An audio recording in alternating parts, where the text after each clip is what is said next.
Évangile de Jésus-Christ selon saint Luc, chapitre 12, versets 1 à 7. En ce temps-là, comme la foule s'était rassemblée par milliers, au point qu'on s'écrasait, Jésus, s'adressant d'abord à ses disciples, se mit à leur dire « Méfiez-vous du levain des pharisiens, c'est-à-dire de leur hypocrisie.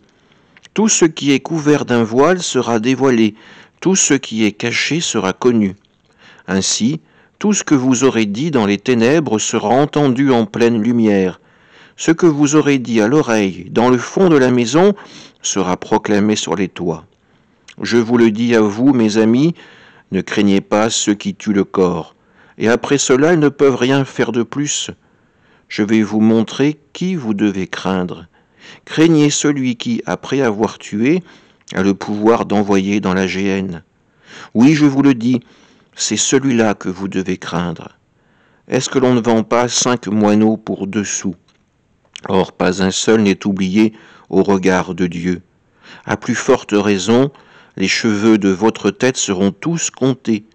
Soyez sans crainte, vous valez plus qu'une multitude de moineaux. Acclamons la parole de Dieu.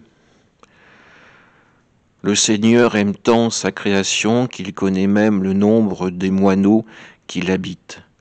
Ces petits êtres insignifiants, sans importance au regard de l'homme, sont pourtant présents aussi dans le cœur de Dieu. Combien plus le cœur de ces enfants a de l'importance au regard de leur Père. Voilà ce que Jésus essaie de leur faire comprendre. Oui, il y aura des persécutions.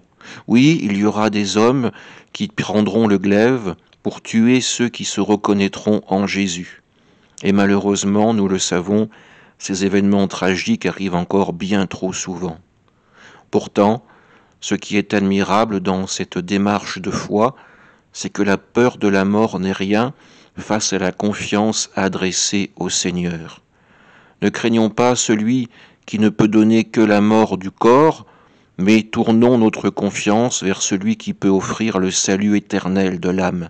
Voilà en substance le discours que nous tient Jésus aujourd'hui, cet encouragement qu'il nous donne à suivre toujours le chemin du Créateur, le chemin de celui qui donne sa vie, son amour et qui offre sa miséricorde. Amen.